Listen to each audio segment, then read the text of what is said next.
Ivan Ilyin, o filósofo fascista de Putin. Patrono do eurasianismo clássico, Ilyin é a leitura recomendada por Putin para todos os funcionários do governo. Por Christian de Rosa. 20 de maio de 2022, atualizado em 4 de janeiro de 2023. É um dos nomes oficialmente mais influentes na nova síntese russa, que encontra citações do próprio Vladimir Putin, é o filósofo russo branco, Ivan Ilyin.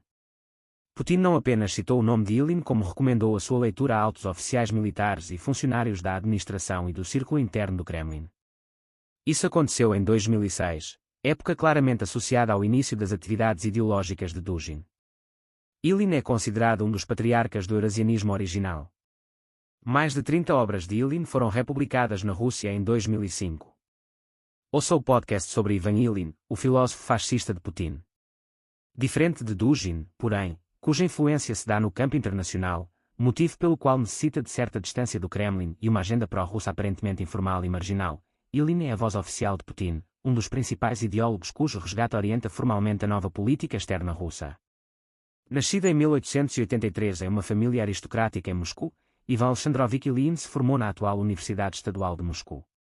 Neste período, Ilyin tinha visões políticas radicais, ligadas ao anarquismo, mas acabou se tornando um protegido de um dos liberais mais ativos da Rússia pré-revolucionária, o filósofo-jurista Pavel Novgorodtsev. Mas, ao contrário de seu mentor, não se juntou ao exército branco pró-tsarista em sua luta contra os bolcheviques na Guerra Civil Russa. Em 1914, após o início da Primeira Guerra Mundial, o professor Príncipe Evgeny Trubetskoy organizou uma série de palestras públicas dedicadas à ideologia da guerra. Ilyin contribuiu para isso com várias palestras, a primeira das quais foi chamada de O Sentido Espiritual da Guerra.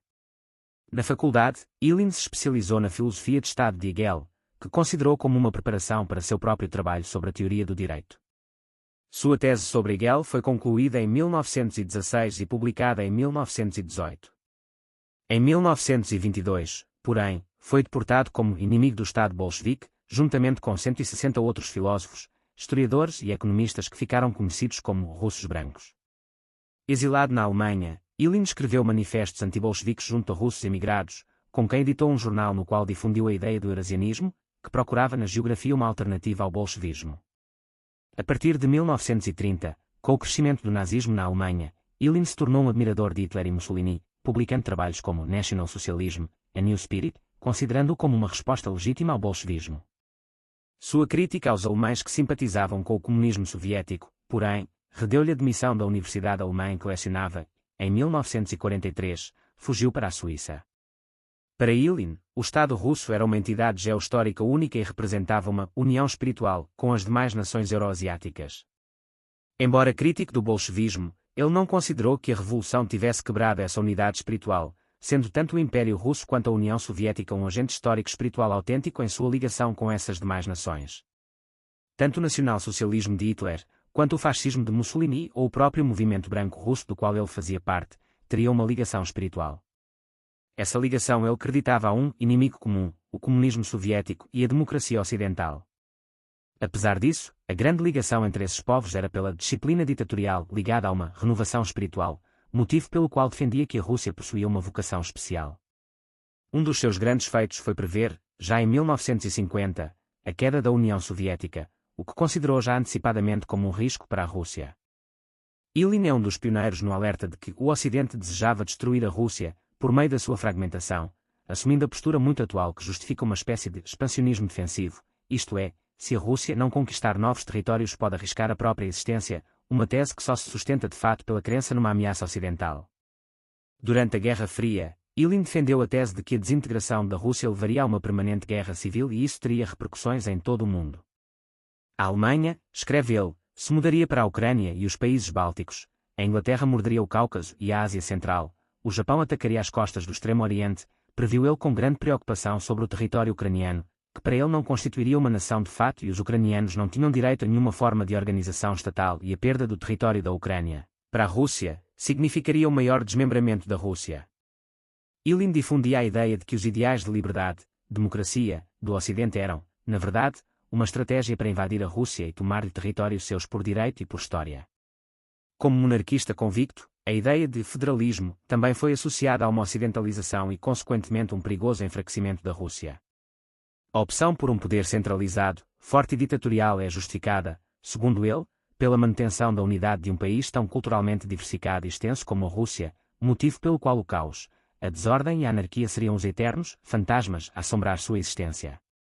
Por esse motivo, Ilyin se tornou a grande opção da Rússia moderna, que justifica um poder quase ilimitado nas mãos do soberano, além de um expansionismo justificado por uma missão espiritual e simultaneamente uma defesa contra ameaças de extinção do país.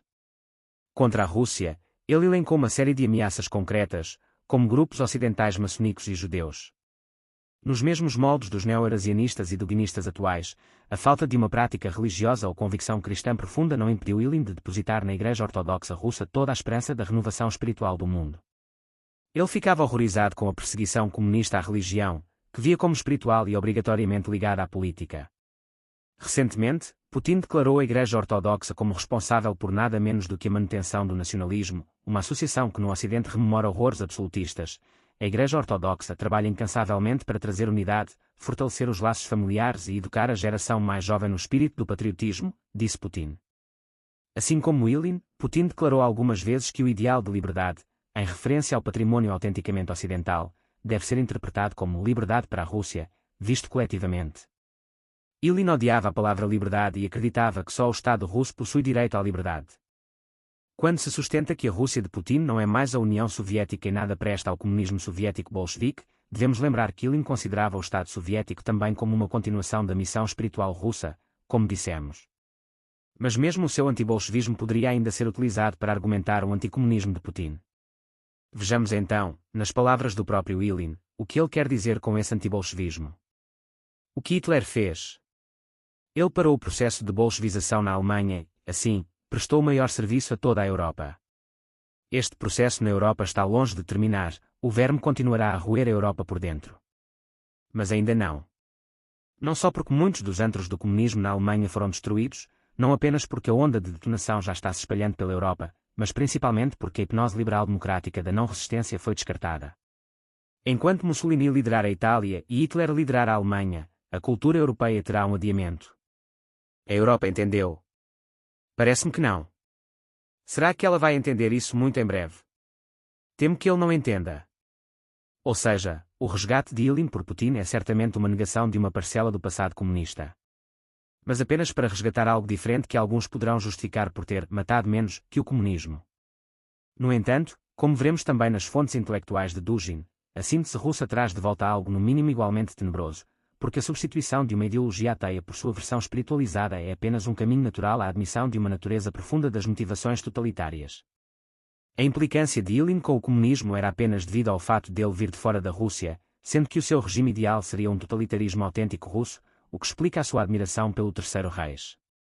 Assim como faz Dugin com as fontes esotéricas e ocultistas resgatadas por alemães sobre a herança ariana, Ilyin também desejou adaptar o nacionalsocialismo ao Estado russo, como uma versão eslava da doutrina do sangue e sol, manifesta hoje nos neofascismos de terceira posição.